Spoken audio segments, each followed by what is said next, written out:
and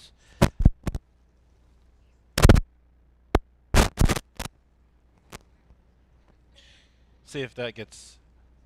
Hopefully, it'll be better now. Well, that's right. I think sometimes I pull the cord tight, and this gets mad. So 1 Peter chapter 2, about verse 18, Peter is starting to get into where he's applying the things that he has put forward. And as we start thinking about moving forward, there's this great, this proclamation that we are the Lord's people, that he has redeemed us. There's this salvation that is reserved for us. It's imperishable. We are the ones who have come to the stone that is our foundation and not our stumbling block. We now are inheriting the story, so to speak, the narrative of God's people. We are brought in, and Paul will use the picture of grafting in. You're grafting in olive branches into a tree. We are being brought into this story so that it is now our story. The Exodus is our story. All of the stories of the kings. Now we are part of this people. And the fulfillment, really, of all those things. And so there is this urging, right, this call to be like the Israelites were, sojourners and exiles, people who are in the world but not of the world, just like the Israelites were sojourners in Egypt and the various places where they would be. And we looked last week at, starting in verse 13, about how you're to be subject for the Lord's sake to every institution. And this idea of subjection, there's a couple different ways that subjection happens. One is it can be forced. You can force people to be subject to you. And that is typically the way that the world works. It is do this or else. People obey the speed limits not because they really like them and not because they see the value in them. They obey the speed limits because they're worried that they're going to get a ticket if they're caught by a police officer. That is why most people drive the speed limit. In fact, when I was going through driver's ed, those yellow signs that you'll see on the side of the road where it'll have a warning, go around this curve at only 35 miles an hour. My driving instructor called those the suggested retail speed limit. Right? So it was almost like, if you can make it around at 50, go for it. And that was sort of the idea that's presented as far as speed limits go. And so you start driving with your parents afterwards, and you're going 55 in a 50, and my mom is like, slow down, you're going to get a ticket. And so it's almost like we don't slow down because it's unsafe to drive quickly. We don't slow down because we see the value in sharing the road and being a community of drivers and having a shared system of understanding. No. We drive the speed limit because if we go 56 in a 55, we might get pulled over. And so there's sort of this idea of you're going to do what I say because if you don't, I'll punish you. Now that is present in Scripture. I mean, God punishes the evildoer, right? So there is this idea in which the people who refuse to be subject will be brought into condemnation, right? And that is really the definition of sovereignty. You aren't sovereign because you get your way. You are sovereign because you have the right to punish the disobedient. Right? The state of Tennessee is a sovereign state. It gets to make the rules. It's not sovereign because everybody always does everything the state says. It's sovereign because when you disobey the state, they have the authority to punish. And so when we come to this, we can approach our lives as believers the same way, or we can look to this higher calling. This idea of I'm going to be subject to whatever institution, right? Be subject to for the Lord's sake, to every human institution. Am I going to do that because if I don't, they'll punish me? Or is there something higher that Peter is saying? And that's sort of the idea, is this idea of willful submission. I am subject to this state, to this nation, not because it's really my home. It's not. I stay here, but this isn't my home. My home is somewhere else. My citizenship is somewhere else. But For the Lord's sake, I am not going to rebel against the governing authorities. I am not going to force them to exercise their power of judgment. I am going to willfully submit myself to them. And throughout the next section, this is sort of the idea, this willful submission of the self. And as a U.S. citizen, right, that's not really in our DNA, is it? Oh, you want a stamp tax? You want to start taxing our tea? Fine, we're going to throw it in the harbor. Oh, you want to quarter your soldiers in our abandoned buildings? Fine, we're gonna cause all sorts of problems, and we're going to rebel, and we're just going to overthrow you, and we're going to set up our own system of government. And that sort of just continues throughout U.S. history. There was a war in Kentucky over a tobacco tax. Did you know that? I mean, just like right up the road in Hopkinsville, Kentucky, the U.S. soldiers had to be called in to fight tobacco farmers in the 1800s because they were taxing tobacco, and they thought they would rebel and start their own little kingdom in Kentucky. And so there's this idea where in our country we love our liberty, and we fight for our liberty, and if you infringe upon my liberty, the knee-jerk reaction is not submission. So for me, as a believer, when I get to these sections and it talks about subjection and submission, that's hard. And it's probably been hard for everybody everywhere all the time. But for me, it's hard. And he goes through and he is not going to make exception. Right? Honor the emperor. The good ones or the bad ones? All of them. Yes, all of them. All right, servants in verse 18, and this is where we're picking up. Be subject to your masters with all respect, not only to the good and the gentle, but also to the unjust. So you should be subject to your master if they're nice? Yes, you should. But if they're unjust, you also choose to submit to them. You also choose to submit to them. And so this idea of here, the slave, based on the cultural, the relational situation, they are already legally subject to their masters. So if you are already legally in subject to these masters, then what further call can there be to be subject to them? What is he calling on us to do?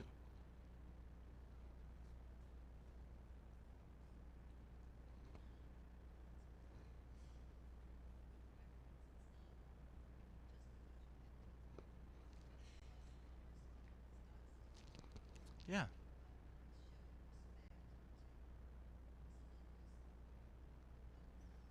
Yeah. It's with reverence because of God.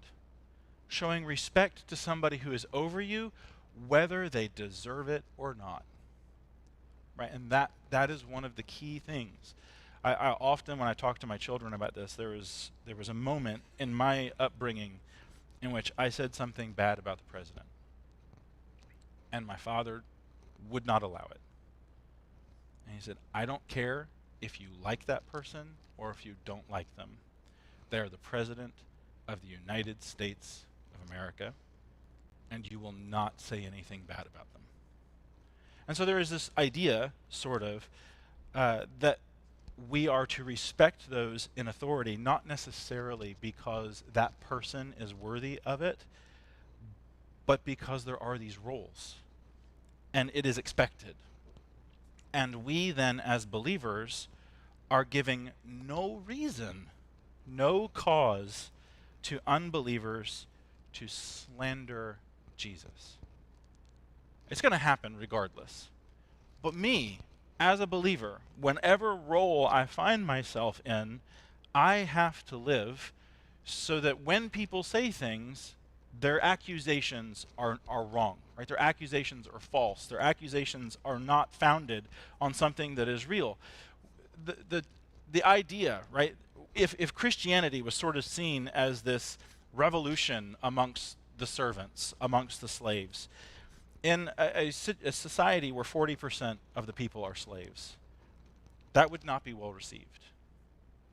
And so instead of being this uprising, this revolution, to use the modern understandings of those words, what we would see instead is that Christianity should create the best servants. Servants who aren't subject to their masters for threat of violence, but servants who willfully submit themselves to their masters. It's the opposite. It's the opposite of what one would expect. Now, why is that? In verse 19,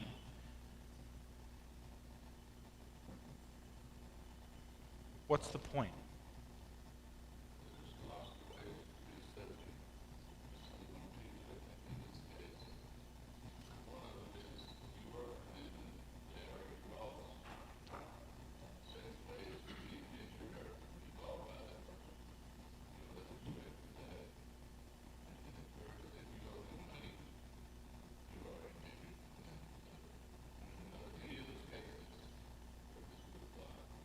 Yeah. Yes, absolutely. The modern parallel that we would see in our country is not necessarily, right? Legally, we should not have slavery. It's unfortunately still a reality, but legally it's outlawed. And so what we see here is this idea of this is employer-employee relationships. Right? So this even impacts where you have an agreement with somebody, a contractual agreement. Paul is going to apply this in a little while to the family. And so any situation in which you are interacting with one another, if we're going to borrow something from Paul over in Ephesians chapter 5, the general rule is to submit yourselves one to another. That's the rule. Not to exert your authority, not to exalt yourself, but to outdo one another in showing honor to the other person. Right? To submit yourselves one to another. So that's absolutely right. This isn't just about masters and slaves. It's about employee and employers. It's about all sorts of relationships. Anyone in authority, absolutely.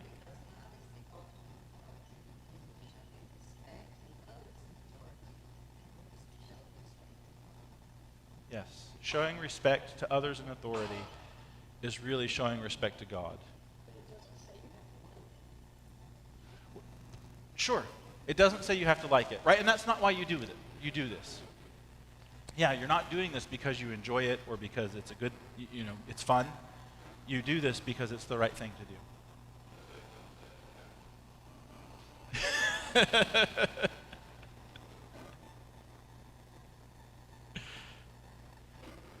So God says, what was that?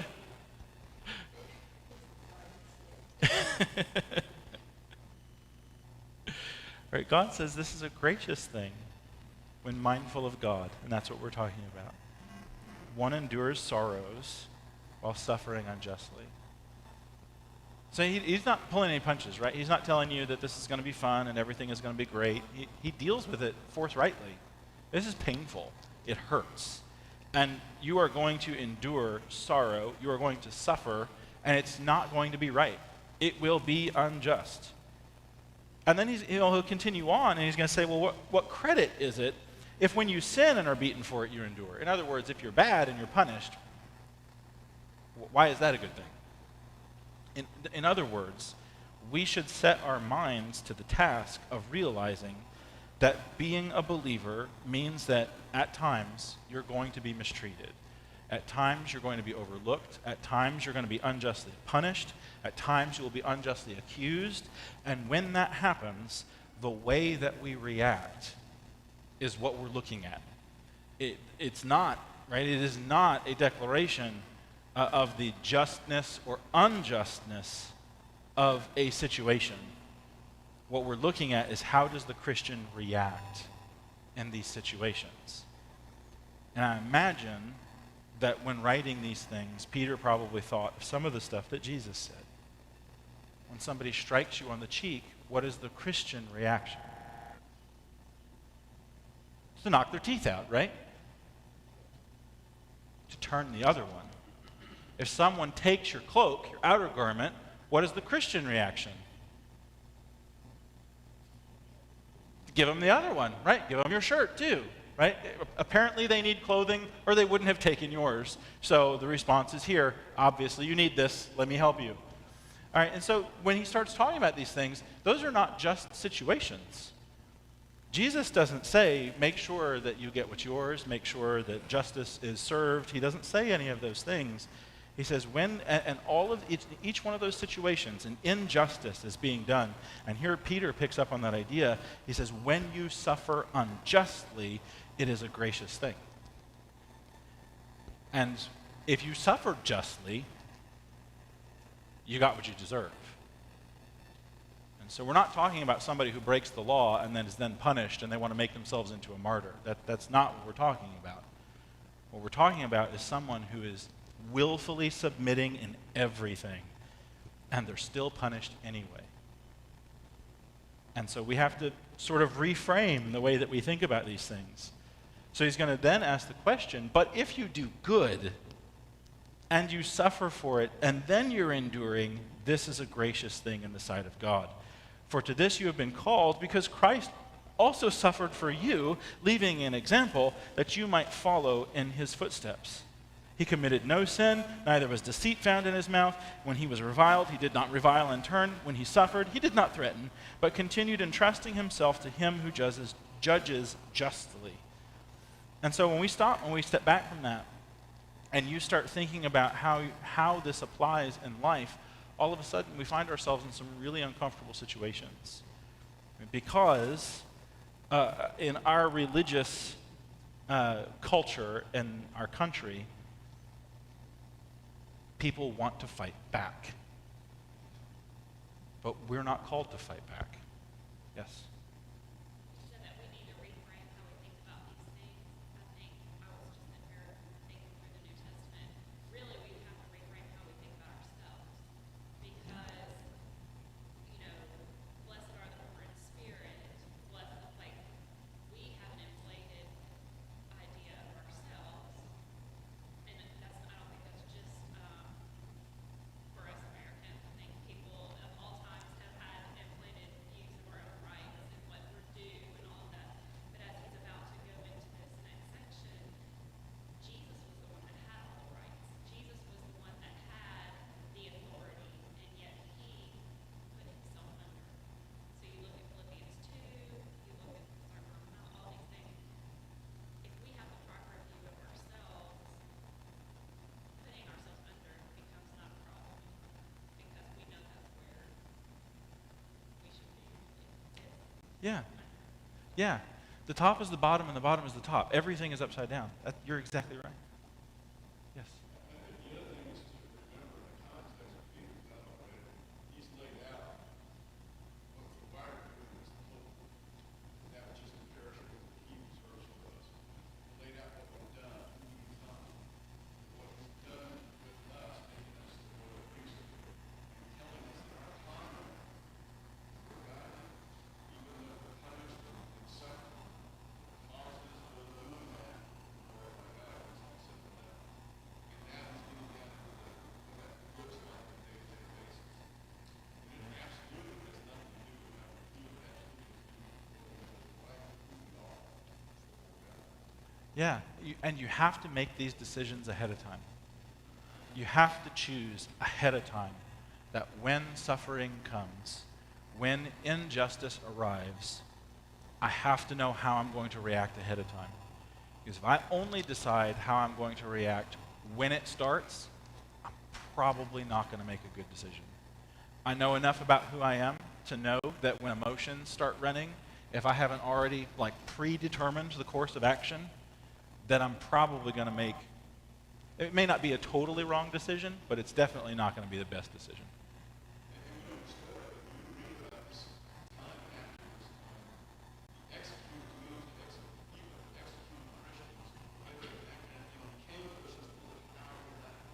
Yeah.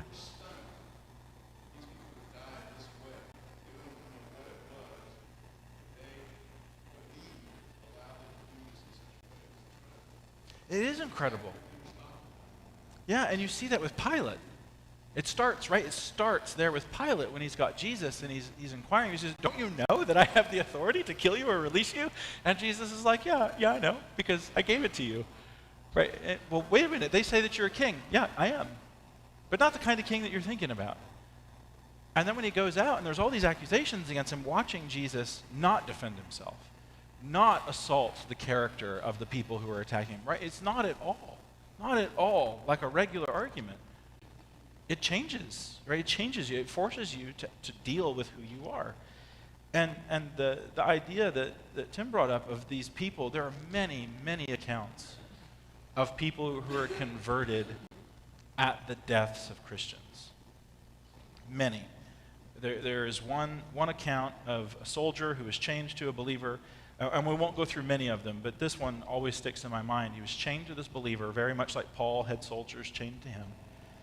And over the course of time, where this person is in prison, continually talking to the person who will be their executioner. And on the day of the execution, the soldier refuses to kill the person. He says, how can I kill this righteous person? It's basically what they're saying. Instead of executing them, I would choose to become like him.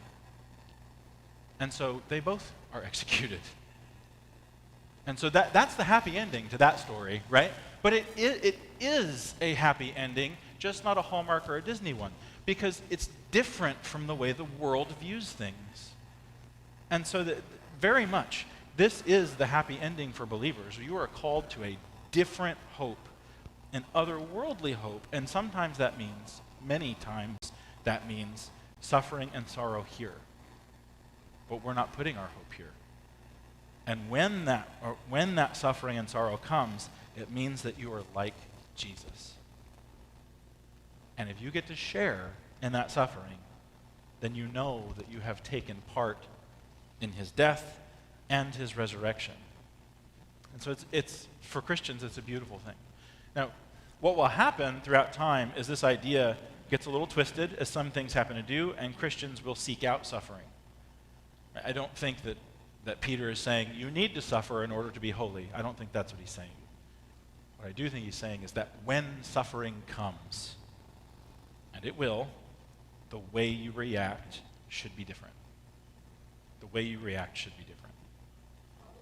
All of this is saying we need to begin training our hearts and our minds so that when these things happen, we're prepared to do what God wants us to do, to suffer Yes. quietly and not show His displeasure. Yeah.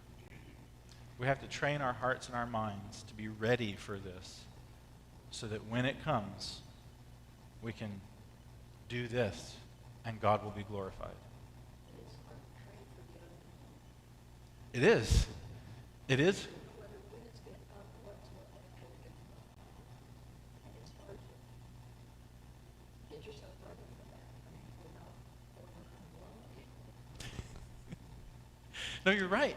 And that's why we have to frame it the way that Peter starts at the beginning of the letter. And this great hope that we have, this salvation that we have. And if we think about it in terms of a conflict, that's another theme that will run throughout Scripture. You know, this suffering, this injustice, that's the enemy fighting. Right? Those are the flaming darts of the evil one that you have the shield of faith for, that you have the helmet of salvation for. Because Satan isn't going down without a fight. He hasn't quit. And if we expect that he is finished, then we'll be taken by surprise. But if we see ourselves as good soldiers of Jesus, then we will be training ourselves for godliness. We'll be training ourselves for this kind of conflict. And if we begin to see this as the battleground, and this is the way that we fight, now all of a sudden the suffering has a purpose. Because this is how you strike back at Satan. Not by defeating him in some glorious battle, but by quietly suffering at the hands of another person, very likely, who is treating you unjustly. And that's hard to do. Yes?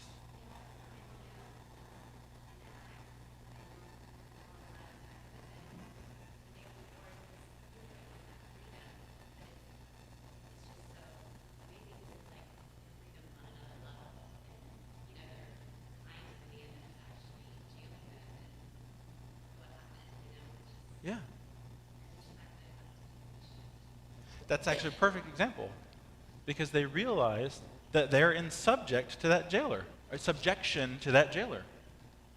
And when those gates opened, they weren't suddenly no longer in subjection to him. They willfully submitted themselves to the one who had authority over them, to the point where when the gates were opened, they didn't leave. That's a beautiful example of what's being talked about here. And where do you think it's safe by building this rather than trying to fight back by subjecting your people? Yes. If by doing this we're defeating Satan. If Paul and Silas had left and gained their physical freedom, Paul knows the punishment for that jailer is death.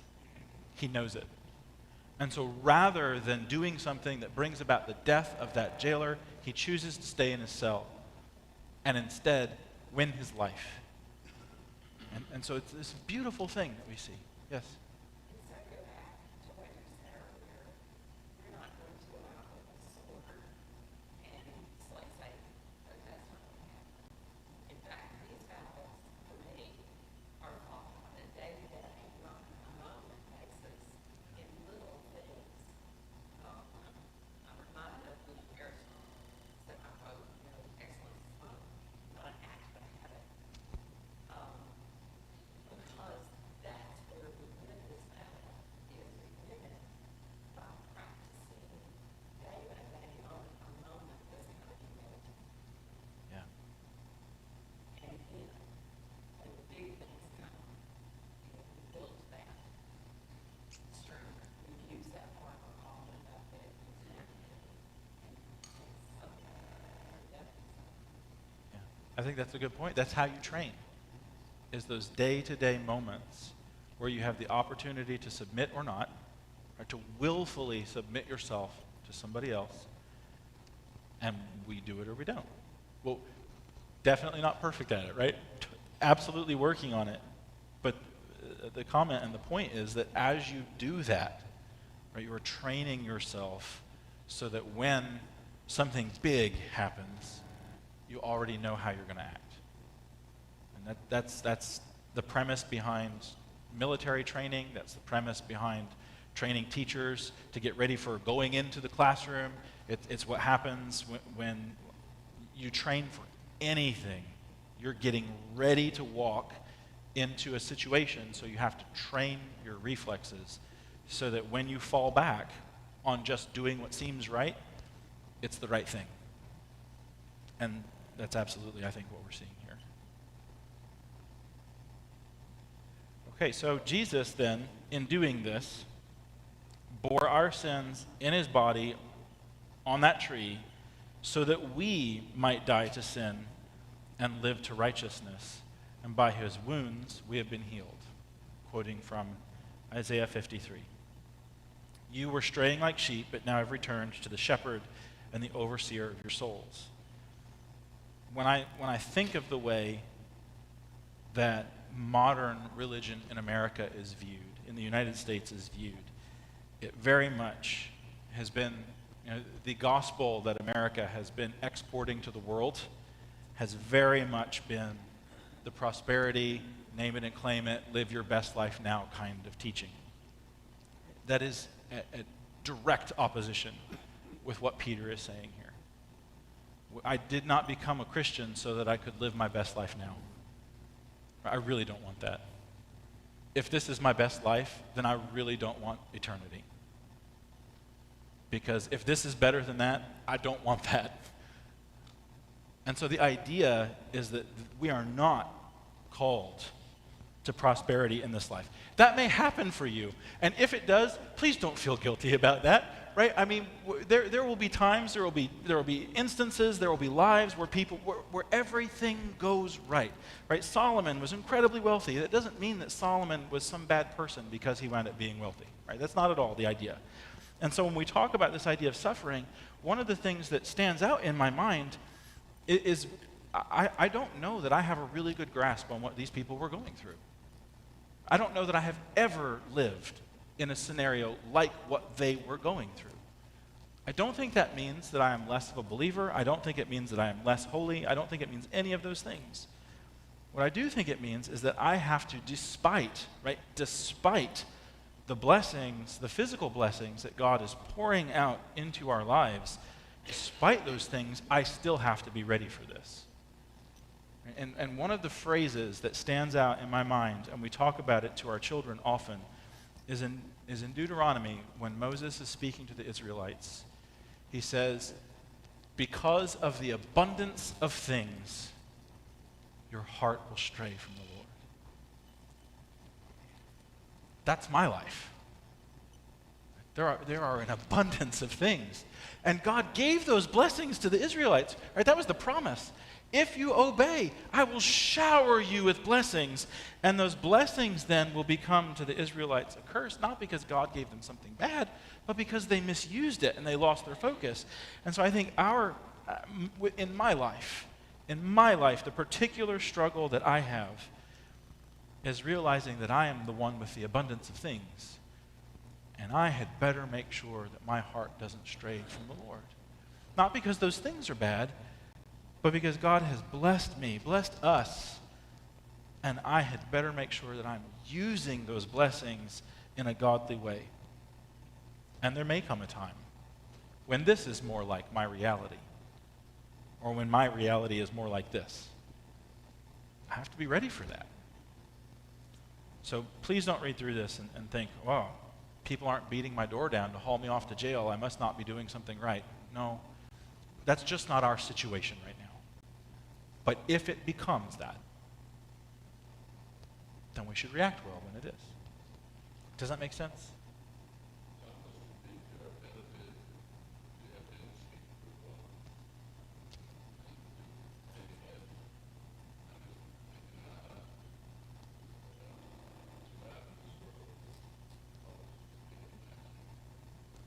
Yes. Yes. It's to our benefit to learn how to be sheep, to learn how to be the follower. Absolutely. I think that this would fit, the description of having and then losing. In my mind, I think of Paul, and I think of somebody in the scriptures who had things and then lost them. And I look at the way that Paul handled that, and I hope, Paul, really what you're seeing is the picture of Jesus, who has everything and gives it up, but then gets it back, right? That's my hope, is that if this is ever my situation, I hope that I would act like Jesus. Willingly suffer, because I know that I'm going to get something better back. What does it mean in verse 25, you were straying like sheep, but now you have returned to the shepherd and the overseer of your souls? What is the idea there?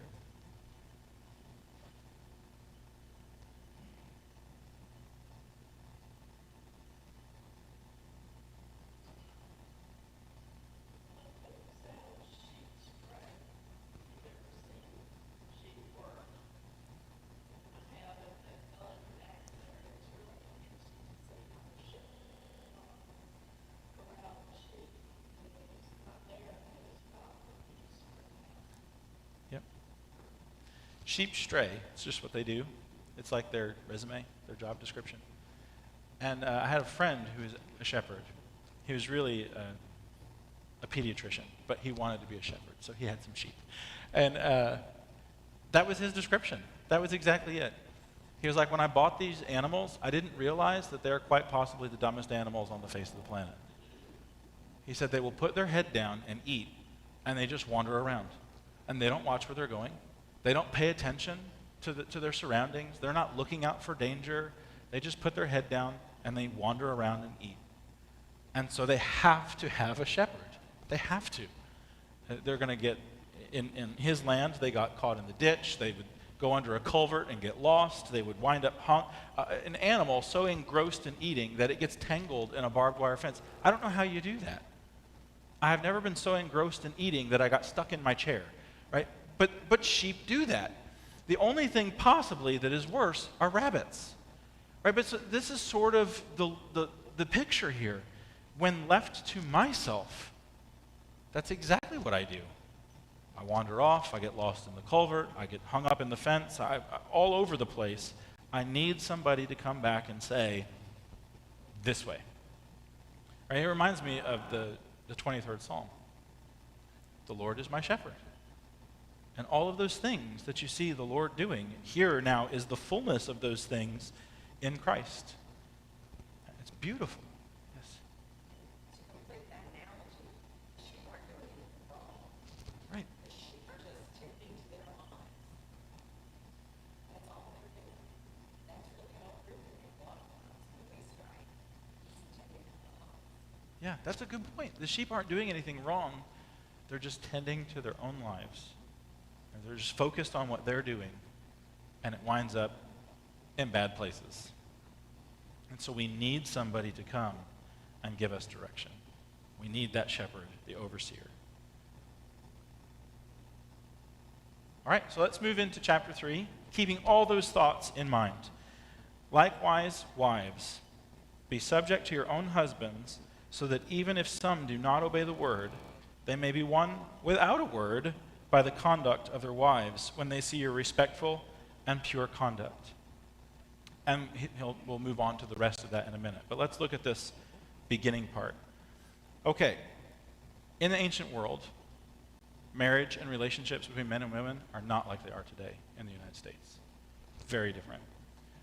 In Rome, and the difficulty in talking about Greco-Roman society is we have in our minds, like when we think about Rome, we think about the Caesars and the wealthy nobility and those people. There are different rules for them. They're a totally different class of people. It's very much like Hollywood. When people in every other nation, when they look at the United States and they think of Americans, who do they think of?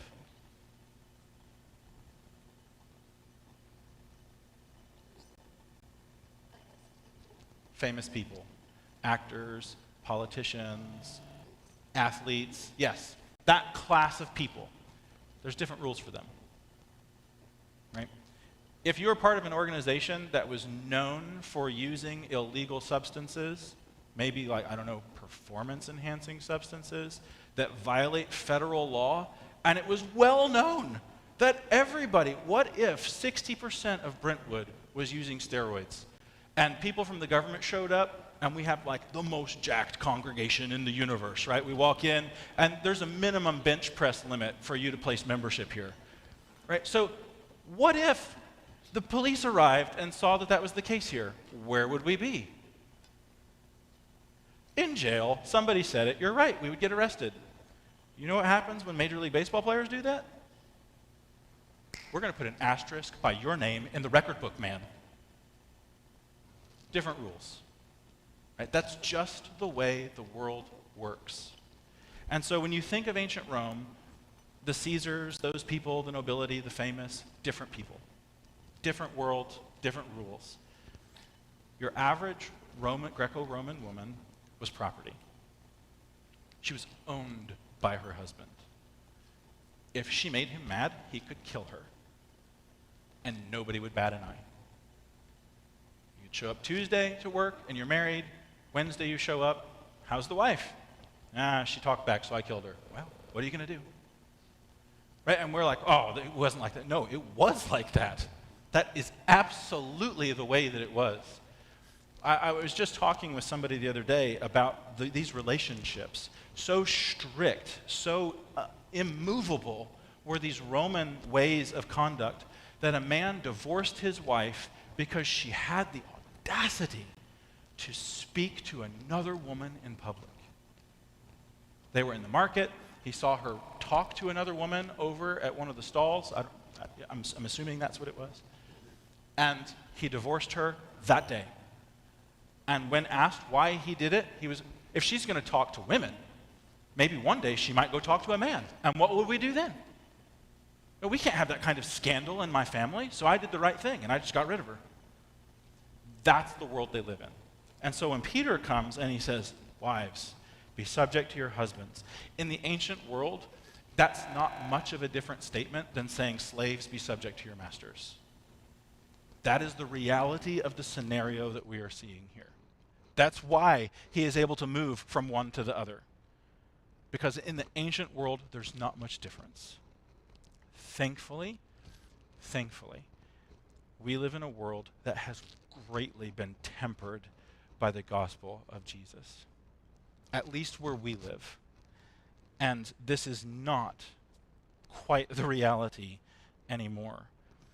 But it is striking to me that in the face of things like Galatians chapter 3, where he says there is no longer male and female, but you're all one in Christ Jesus, in the face of that, he comes to wives and he says, okay, look, the reality of your situation is that it's not too much different from this other one that I just mentioned.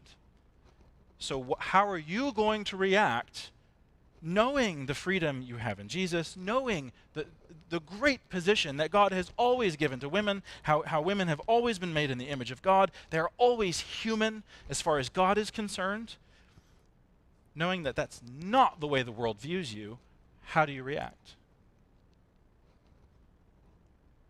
Be subject. Submit yourself to your husband so that even if they don't obey, they may be won without a word by the conduct of their wives, and when they see your respectful and pure conduct. There's one historian that actually said, I wish I could remember his name. The quote is, "The Roman Empire was won for Christianity through the conduct of women." I thought it was very striking. And he came to this verse, and he looked at it, and he said, when you go and you look at many of the things that happen, and he wasn't saying that to take anything away from men. He was really just highlighting the powerful effect that this had in the ancient world, that this still has. Right? This idea of willfully submitting yourself to another person, even if they don't deserve it. Right? A Christian believing woman willfully submitting herself to her husband, even if he isn't a believer. And it's going to create some tension. It's going to create a lot of difficulty. It's going to create times where the husband is taking the family perhaps in a direction that really she doesn't want to go. And one of the examples that he's going to use in just a minute is Sarah, and we'll see why that might be significant. But the reality of the scenario is that this isn't too much different from what he just said. He isn't saying that this is what marriage is supposed to be like. He's dealing with the reality of the situation. That in the ancient world, women were property. Any thoughts before we move on? Yes?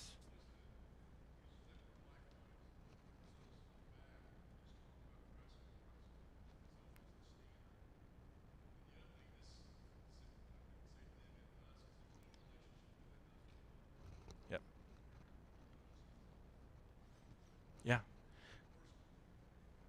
Yeah, it has the possibility to be the worst, right? And this standard of suffering, it applies to each person. In Ephesians 5, submit yourselves to one another, right? That's a universal idea that all believers have. And whatever situation you find yourself in, that is the rule for our conduct. Submit yourselves one to another.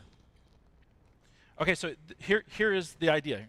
So the way that you win people is by who you are. By who you are. So in verse 3, he's going to say, do not let your adorning be external. In other words, what makes you beautiful? Don't let it be the braiding of the hair and the putting on of gold jewelry and the wearing of or the clothing that you wear, but let your adorning be the hidden person of the heart with the imperishable beauty of a gentle and quiet spirit, which in God's sight is very precious. In the ancient world, I am dressed like a king. Why would I say that? First of all, I have 3 shirts on. I have an undershirt, I have this gray shirt, and I have a coat. 3. I'm rich. Not only that, they're really high quality because you can't see through the thread weaving, right? Really high quality. And not only that, they're colored. Right? This is gold. Is it gold? I don't know. It's close.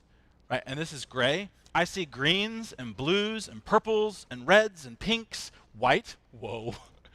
White. In the ancient world, brown was like the high fashion, right? Because that's what color the fabrics were. And again, when you think of Rome, what do you envision? White togas, flowing purple, right? Wrong group of people, right?